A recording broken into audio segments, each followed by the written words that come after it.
come to you at such a critical moment in the history of our country, possibly after 2 years, having left the dance floor, hoping that somebody else would occupy that dance floor.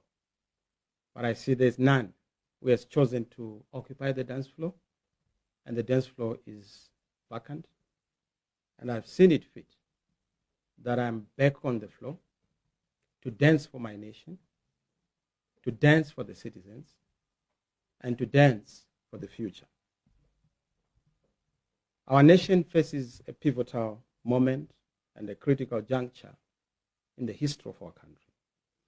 The promise of independence has not yet translated into that rapid, accelerated transformation that we hoped to see. We have not seen transformation. That promise has been hijacked. We have not seen shared prosperity. We have not seen the dignity that had been promised to the citizens.